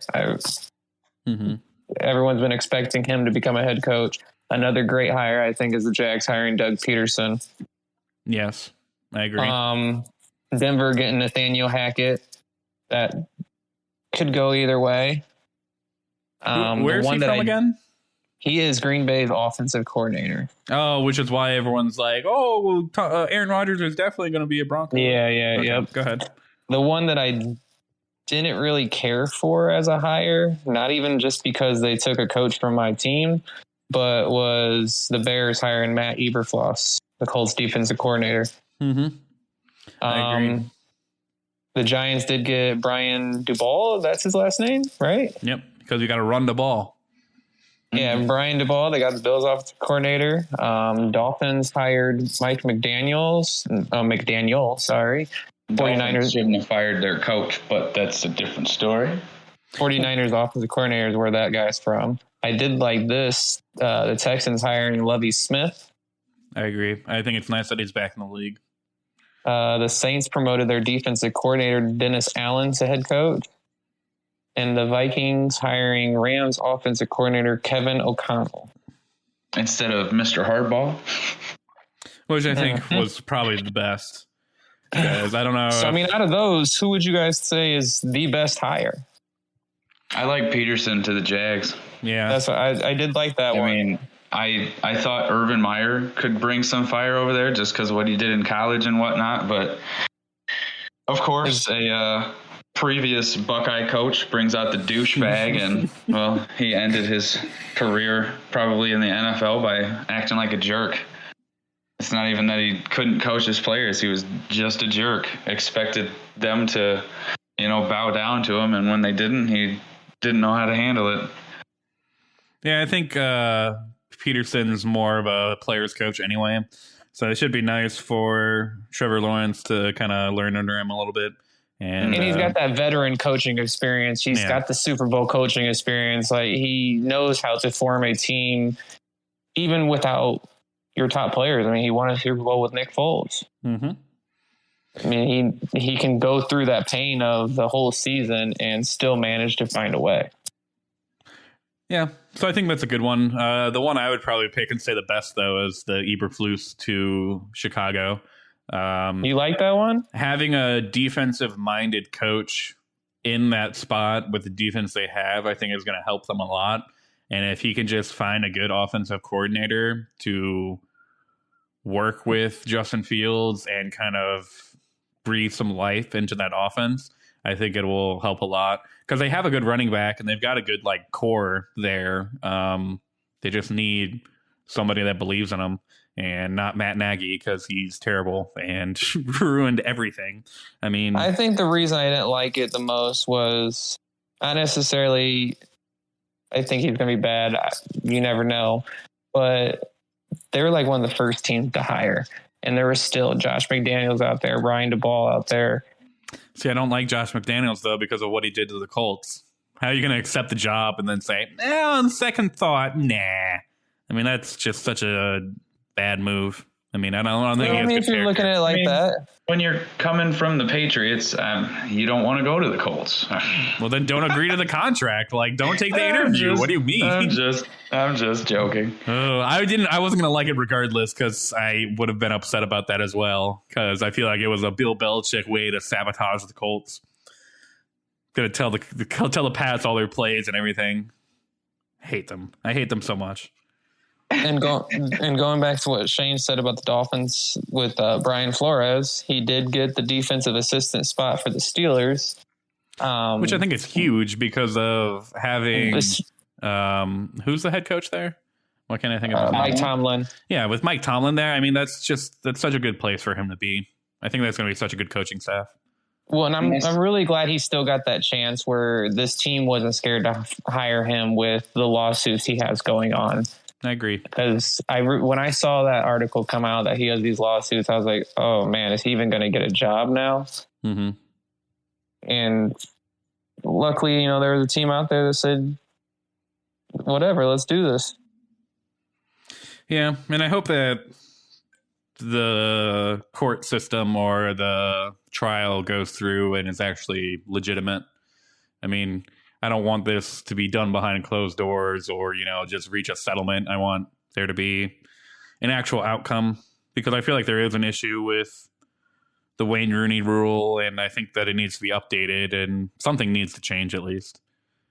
Not saying that all NFL teams are bad or racist, but I think that there's still some racial connotations in the league, and doing our best to get rid of those will be just good for the game. And that's going to take time as, our generation starts coming through more power, even in the politics and everything. Like, you're going to have those older people that still have their racial ways and that's stuck in their mind.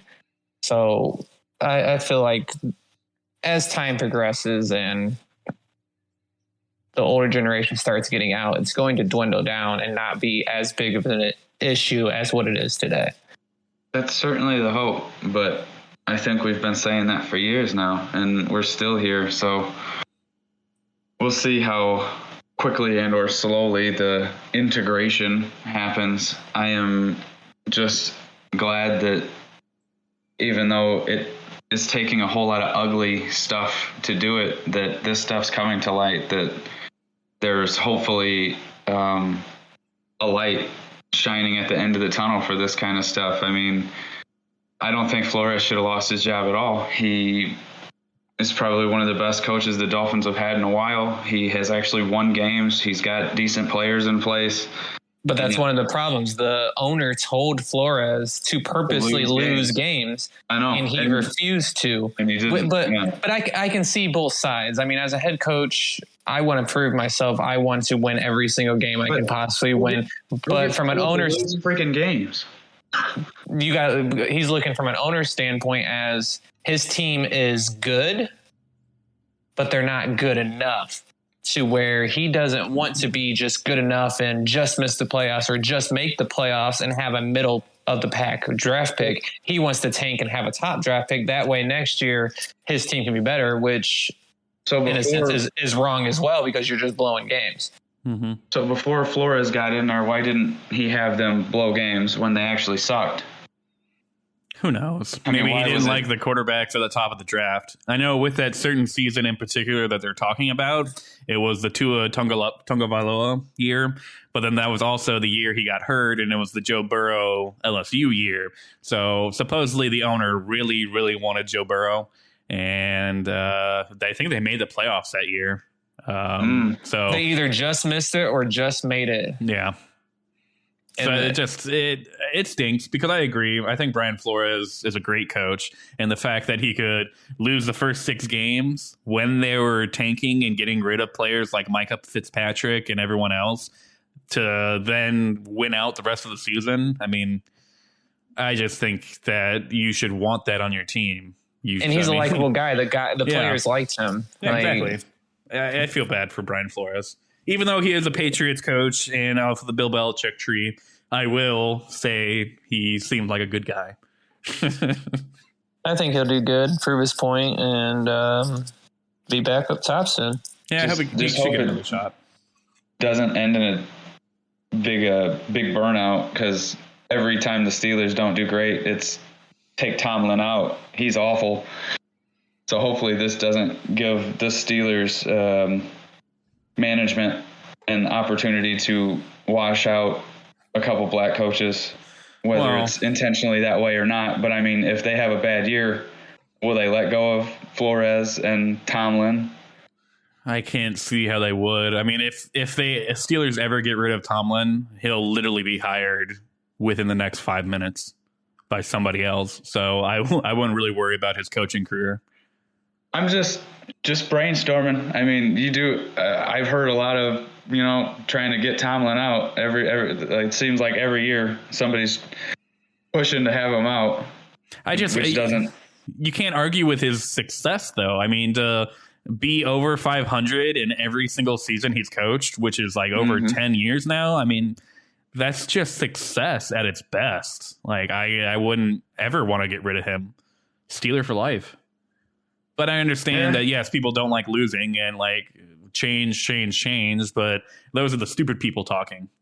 Michigan pushed out Lloyd Carr. It happens. Well, you're right. Was it a good decision, though? I don't know. They were pretty trash after they got rid of him. Yeah. They went through, three coaches before landing Harbaugh? Yeah, at least. And still struggling. Last year was pretty good. I mean, I don't know about struggling anymore, but they're not, like, farther progressed than where they were with Carr. I think they're kind of in the same place. Mm-hmm. Good enough to win the Big Ten, not good enough to win it all. Now you know how it feels to be a Notre Dame fan. Yep. Join the club. Yeah, I hate it. This has been Midwest Sports Vibes, or no, this has been Sport Vibes from the Midwest. I hope you've enjoyed listening and learning a little bit about ourselves. We'd love to hear from you, so leave a comment, send a message on any of our Facebook pages. It'll be Sport Vibes from the Midwest. That'll be our name. So find us, leave us a comment. We'll have a little bit of a fan viewer session in each show. So if you want to be on, have a question for us or what we think, send it our way. So for the show, I've been Hunter. You've been Ryder, and you've been Shane. I've been Shane. Thanks for watching. I wasn't ready for that. I know. I didn't say anything about it. So I wasn't sure what was going on. I figured you guys would kind of catch it, but that's okay. Yeah. So I've been Hunter. I've been Hunter, Shane, and Ryder. Thanks for listening. Goodbye.